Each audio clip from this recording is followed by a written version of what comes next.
Welcome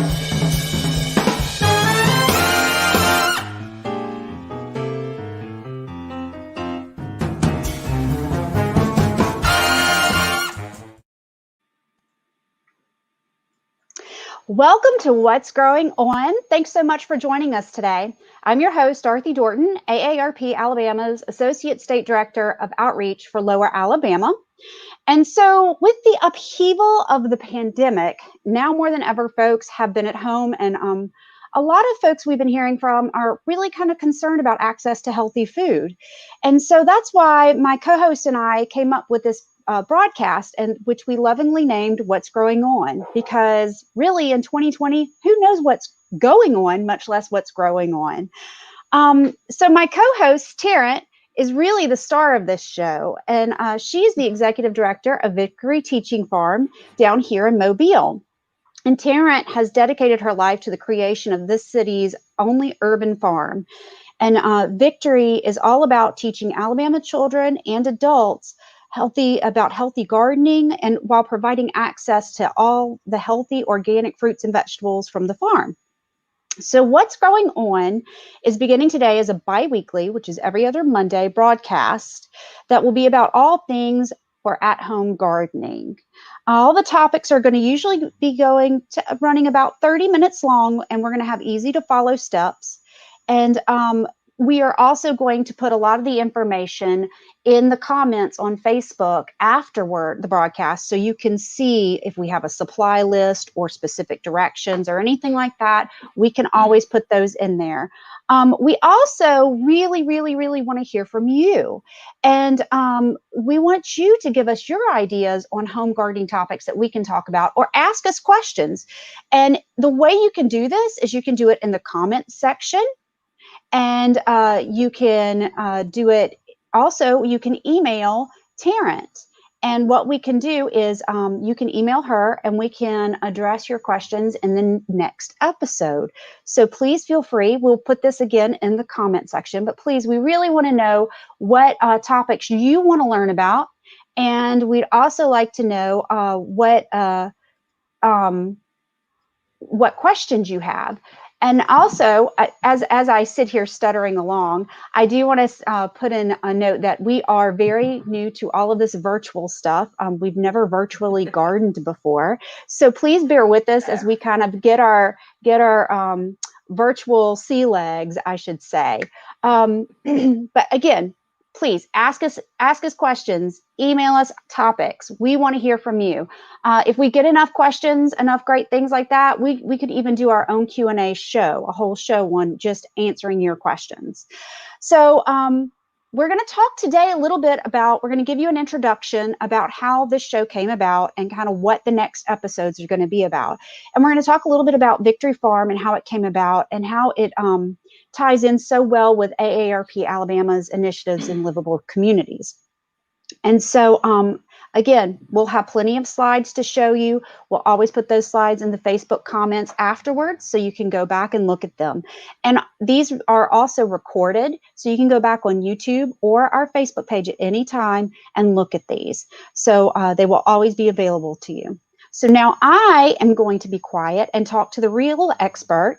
I want to introduce again Tarrant Lanier. And as I said, Tarrant is the founder and the executive director of Victory Teaching Farm. And she is going to be telling us a little bit about the farm and its programs, and really what we have looking forward to on What's Growing On. So Tarrant, thank you so much for doing this show with me. You definitely have the green thumb out of the two of us. I do not. So let's start with, can you tell us a little bit about yourself and kind of how the farm came about? So I have worked in nonprofit for a very long time, working with families and children, working towards self-sufficiency and just overall healthy lives, overall wellness. And while working in nonprofit, I decided that I wanted, and I had done that since I was 19, I decided I wanted to take things to another level. I had gone back to school after my first child, and entered into the organizational leadership program at Spring Hill. And from there, the nonprofit was born. And then just one day, me and a colleague were talking about healthy eating and things like that. And the first community garden was born at a local community center. And from then we knew we always wanted to kind of create a movement and have gardens all over the city. And so we began collaborating and working with other organizations, Feeding the Gulf Coast, several schools, and then ultimately with the goal to have a centralized teaching farm. And that's where Victoria Teaching Farm was born.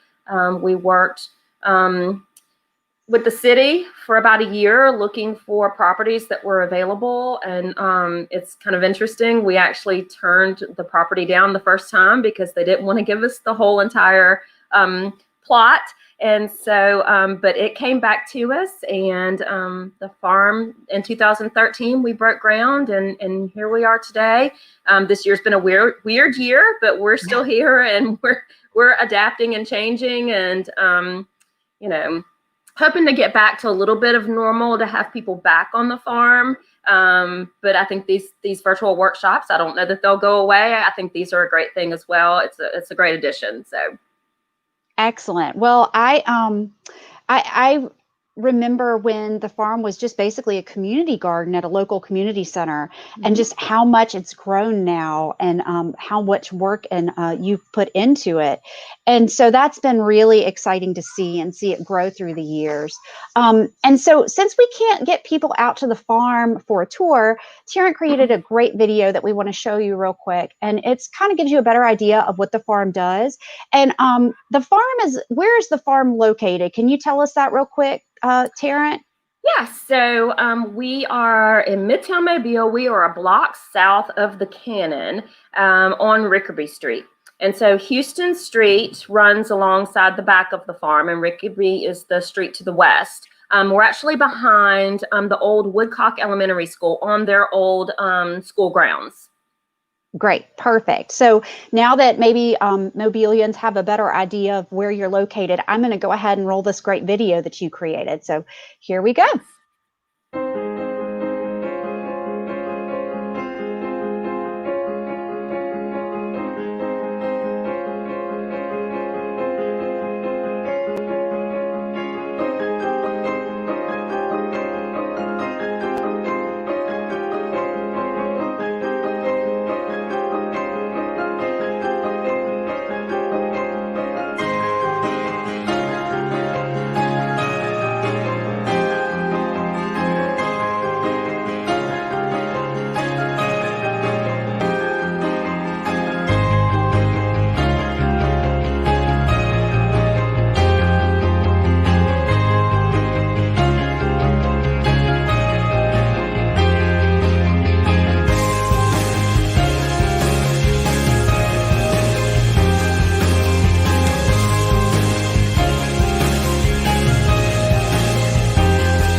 I just love that video so much. When you first sent it to me, I was just almost in tears. It's just so meaningful, and having been to the farm numerous times. So that was a great job. Thank you, Tarrant. Thank So you. I want to let our friends in the other areas of the state know that while down here in Mobile, we do have Victory Teaching Farm, there are some other great teaching Mhm. farms and urban farms in the state, around the state as well, like Eat South in Montgomery, for instance, or Jones Valley Teaching Farm in Birmingham. So and I hope to maybe have them on either this show or another show I do called Wisdom Wednesday soon with Tarrant, so we can kind of talk about all this all over the state and what they have. So, Tarek, can you tell us a little bit more about your adult programs? Okay, absolutely. Yes. So, essentially, we offer volunteer opportunities if people are working to get service hours for organizations that they belong to or things like that. But we also do our workshops. And those were monthly workshops on the farm Mhm. where we have a different topic, kind of like what we're doing today, but more hands-on. They get to get their Mhm. hands dirty. They go home with produce and things like that. But they're essentially the same thing that we're going to be doing virtually, but just educational workshops on anything and everything that has to do with gardening, growing food, eating food, preserving food, the benefits to us, our environment, our communities. So Right. Excellent. Excellent. And yes, those workshops have been really, really great. And this is hopefully going to be an extension of that people can do yeah. at their homes, in the comfort of their own homes, and out in their own yards. And so Candy Williams actually asked a great question that perfectly leads us into what we were going to talk about next was the relationship that Victory has developed with AARP Alabama. And she asked, is the garden accessible? So can you kind of talk to that and talk about how our relationship kind of developed from there? Yes, absolutely. So, of course, Dorothy, you and I have known each other professionally for a long time. You remember the very first garden. Actually, you brought a group of children to our very first garden. And then we've just kind of stayed in touch to collaborate in the future. And so when you began with AARP, of course, we were constantly trying to figure out what can we do to Mhm. still collaborate and work together. And at that time, we only had programs that were pretty much centered towards children. Mhm. And so with AARP coming in as far as being able to do the workshops, the first thing that happened was we applied for the challenge grant. Mhm. And as part of the Livable Communities Initiative. And so we felt Right. like we could better serve not just the children and youth, but those with special needs, those Mhm. with physical Limitations. Yeah. impairments or Yeah. limitations, and Right. then just in general have kind of a place that we could hold workshops where we didn't necessarily have to be out in the dirt, but we could move Mhm. to that. And so we applied to make the farm handicap accessible, or a section of it. Let me rephrase that. There's a Right. section of the farm, there's a large deck that we received the challenge grant, and there's a large deck that is Mhm. wheelchair accessible. We have high planters for those with physical limitations that maybe can't bend over as well, or get down on their hands and knees. And so that deck actually has been just wonderful. Some of the pictures in the video, you see the children all sitting around where we're reading stories to them before we go out into the gardens. And the same with our workshops with our adults. We've been able to utilize that deck. We've had special needs groups out there that have been able to, in wheelchairs and things, that have been able to utilize the deck and have the raised beds around them when they may not necessarily be able to get out to the actual raised bed area of the garden. So that's kind of where that began with the challenge grant and then the workshops. And, Yeah. you know, we've just Yeah. continued it. And here we are now doing virtual. No. So, but yes, What's it's been a growing on, fantastic, right? I know, Yeah. really. But yeah, our relationship with AARP, we love our relationship with Yeah. AARP. It has opened up a whole new, world of opportunities with how we, serve our community. Mhm. Well, and we really love working with you too, Tarrant. And so this was a perfect segue into all the craziness with 2020, and because we can't do those in-person workshops right now with you, this was a great way to kind of to do this. And it's been such a joy to work with you and the farm. And I'm just so excited to be embarking on this new adventure with you together. So let's talk about what's going on. So what's growing on in our next couple of episodes? Can you talk about that? And I think I've got some dates I'm going to pop up here too. Let's see. Here we go. Okay. Yeah.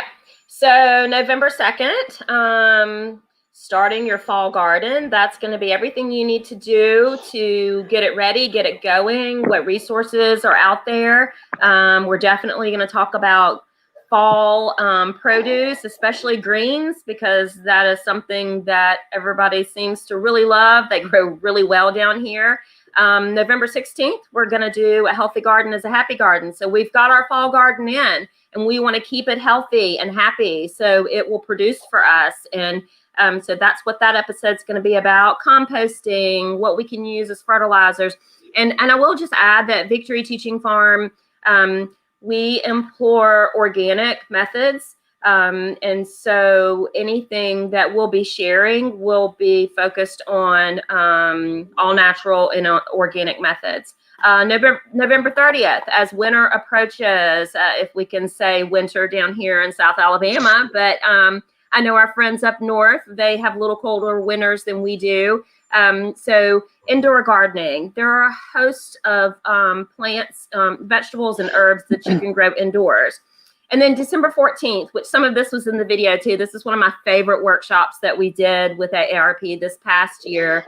Holiday gifts and decorating from the garden. One of my favorite ones. So I'm really looking forward to that one. And so that's, our next 4 episodes, and we've got lots more great stuff coming as we move into spring.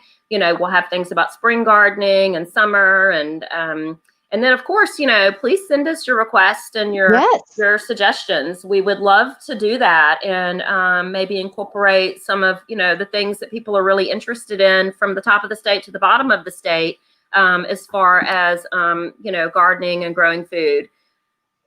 Absolutely. And I've popped your information up there again. You can email Tarrant down at tlanier@victoryteachingfarm.org with your questions. Also, please put them in the comments. Anything related to home gardening, we'd love to hear from you. Let's see, I've got to pop this up there. We were talking about fall greens, our big hit. Tawana Wright commented, absolutely. We will have that in the next episode coming up. And so what we want to do real quick is we want to make sure that everybody is ready to start that garden. So can you tell us a little bit about what kind of supplies that people may want to go ahead and get before we really get started in this garden, in the gardening adventure? Yes. So first thing, you really want to establish where you're going to put your garden. Are you going to do in ground? Are you going to do some raised beds? Are you going to container garden? Kind of establish where you're going to be, and that's going to kind of lead you into what you need as far as supplies. So if you're container gardening, you may not need a shovel and a rake and things like that. You may just need the little smaller hand tools, which usually you can buy those in a set. If you're container gardening, you may just want a watering can as opposed to a water hose. Pruning shears are a definite, no matter where your garden is and what you're doing, because you can use those to prune your plants, to harvest. Gardening gloves, definitely, which granted, I love to get my hands in the dirt. But gardening gloves, definitely, if you don't like to get your hands in the dirt. And then a lot of times, depending on what it is you're growing, for instance, okra and things like that they can be very irritating to your skin. So you definitely want to have garden gloves for certain things like that. And then absolutely sun protection, mosquito repellent, do we have mosquitoes down here?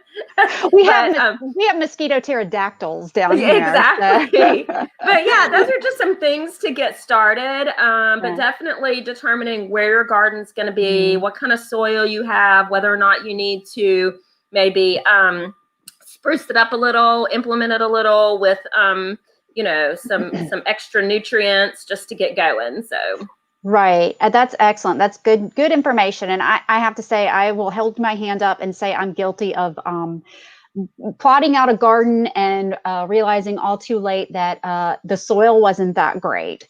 So I easy actually, fix. yeah. So and that's good to know, because I still would love to have an in soil one. This year I actually did some container gardening, which worked out just fine for me. But I would love to figure out how to fix my little plot of land, and I might need to move it or something like that. Fortunately, I have a pretty big yard, but that's great to know. And do you yeah, go ahead. Sorry, I do have one other thing. Yeah. In planning for your garden, you want to make sure that wherever you put your garden, that you're going to have, and this differs from fall, winter to spring, summer, as far as the sunlight that's coming into your yard. But you want to make sure that you are in a sunny location, because the majority of herbs, and I say majority because not all, but the majority of herbs and fruits and vegetables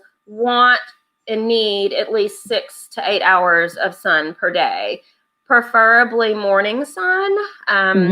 But so that's something that you want to think about when you're looking at where you're going to place your garden. And if you're container gardening, then you can move them around as needed. But if you're doing an in-ground, that's something definitely to kind of research and think about before you finalize that spot in the yard.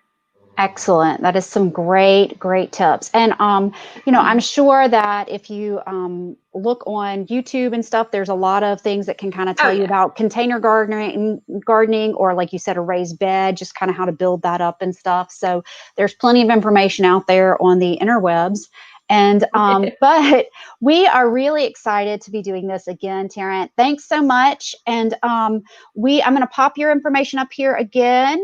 And please, folks, let us know what you want to hear about. Let us know what you want to talk about. Ask us your questions. We will. I will not answer them, but Tarrant will, because she is the expert. I am not. And so we're just really excited about this. Again, here are our upcoming episodes: starting your fall garden. And it's going to be November 2nd, and that's going to include those winter greens that everybody's talking about and everybody wants to have.